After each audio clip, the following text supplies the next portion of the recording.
नमस्कार जी। कहानियाँ यादों की में आपका स्वागत है। प्रस्तुत है मेरी आज की कहानी नियम। यह कहानी नानी की कहानियों के अंतर्गत मेरी सुनी हुई कहानी है।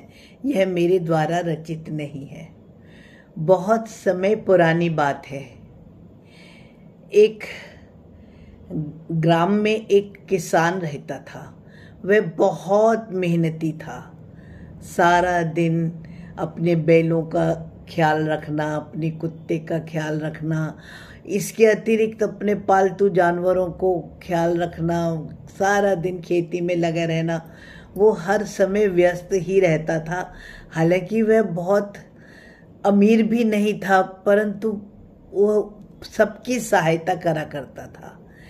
एक बार की बात है, उसके गांव से एक बहुत सिद्ध महात्मा निकले।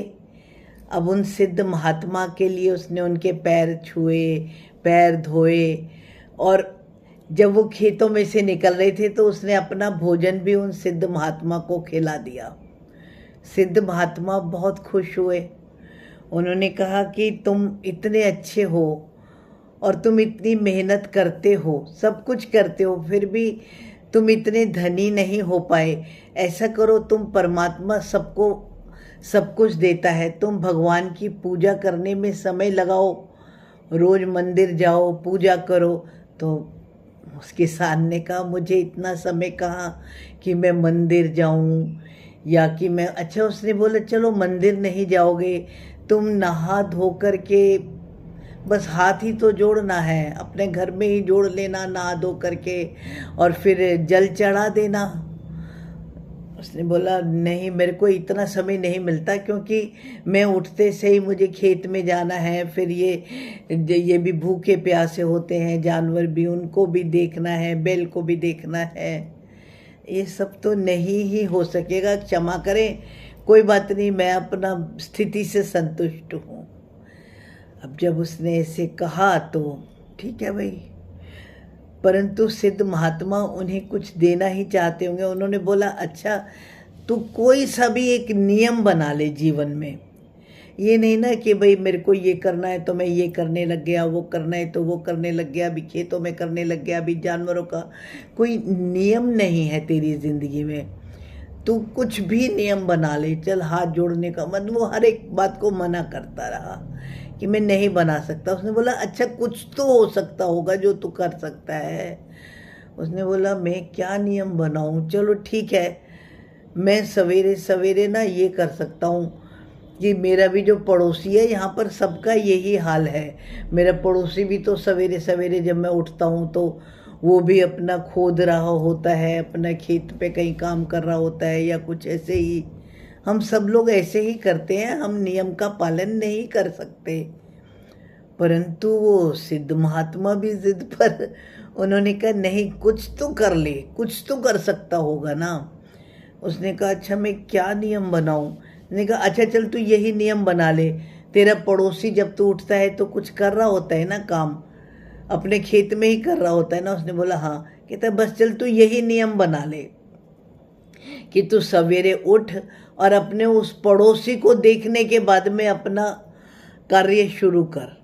चल तेरा यही एक नियम हम मान लेते हैं। भाई कोई तो नियम हुआ ना, हर एक आत्मा में परमात्मा का वास होता है। कोई बात नहीं, तू परमात्मा नहीं, तू पड़ोसी को कार्य करते देख करके तू अपना नियम बना ले। उसने कहा, ठीक है, ये तो मैं कर लूँगा। मैं सवेरे सवेरे उठता हूँ, थोड़ा सा ऊपर जा कर के देख लूँगा, नहीं तो बाहर से झांक के देख लूँगा। मेरा वो पड़ोसी किसान तो वो तो काम कर ही रहा होता है उठ करके। अब उसने ये नियम बना लिया, वो रोज़ सुबह उठता, देखता उसका पड़ोसी काम कर रहा है, वो बस उसको देख करके अपने काम में लग जाता। और उसने कहा, चल ये तो नियम तो कोई ऐसा बुरा भी नहीं है। तो कुछ दिनों तक, एक आध महीने तक भी वो इस नियम का पालन करता रहा, और वो इस बात को भूल भी गया कि भाई एक ये भी बात जैसे दिनचर्या में उसकी शामिल हो गई। शुरू में तो उसे लगा था, बाद में तो दिनचर्या ऐसी ही हो गई। वो ऊपर जाता देखता तो उसका जो पड़ोसी था ना, एक बार उसने देखा कि उसका पड़ोसी नहीं दिख रहा उसे। अब उसने कहा यार ये तो बड़ी प्रॉब्लम हो गई, अब मैं क्या करूं, मेरे को तो मेरा पड़ोसी ही नहीं दिख रहा, और अब मैं आज मेरा नियम कैसे पूरा होगा, मुझे अपने खेतों का भी काम करना है, वो कहाँ गया वो ना ऐसे। अब उसको देखना तो ज़रूरी था, कहता अब जब मैंने महात्मा जी का अब तक निभान किया है तो ये तो करूँगा ही।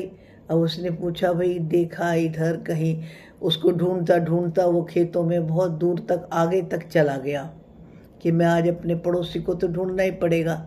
अब वो पड़ोसी खोद रहा था गड्ढा, कहीं ऐसी ना अपने खेतों के उधर ही। अब इसने देखा वो दूर पड़ोसी गड्ढा खोदते हुए दिख रहा था उसे, ये चिल्ला के पड़ा, मिल गया मिल गया मिल गया, चल शुक्र हुआ मिल गया। और वो ऐसे भागा भागा उस पड़ोसी के पास तक गया तो वो तो घबरा गया पड़ोसी किसान। उसने बोला देख भाई किसी को मत कहना, अब ये जो है ना पूरा का पूरा मोहरों से भरा हुआ घड़ा ये मुझे खेत में से मिला है, अब पता नहीं किसका है, तू राजा को शिकायत मत लगा, अब जब तुझे पता तो पड़ ही गया, मिला मिला मिला तू शोर मचा रहा है तो ऐसे शोर मत मचाना, हम दोनों ही आपस में बांट लेते हैं, हम लोग इतना गरीब हैं, हमारी गरीबी भी ख़त्म हो जाएगी।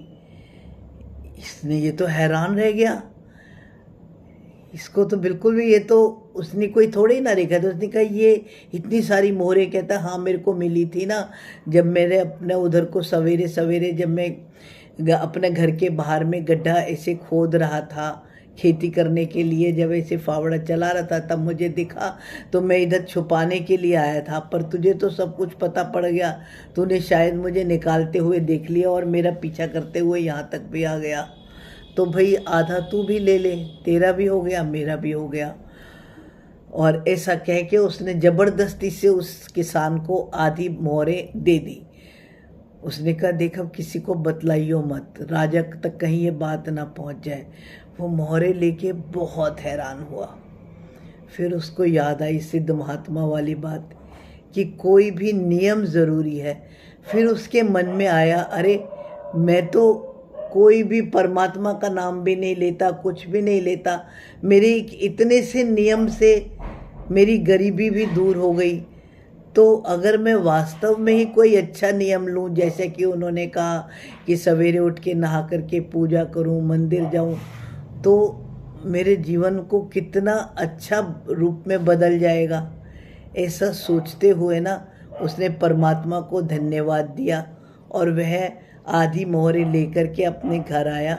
उसकी गरीबी भी दूर हो गई थी और अब उसने एक और नियम, जैसा कि साधु महात्मा ने कहा था, वह सवेरे उठता था, सूर्य देवता को जल दे करके मंदिर में हाथ जोड़ करके फिर अपनी दिनचर्या आरंभ करता था और दिनों दिन वह खूब तरक्की करता जा रहा था।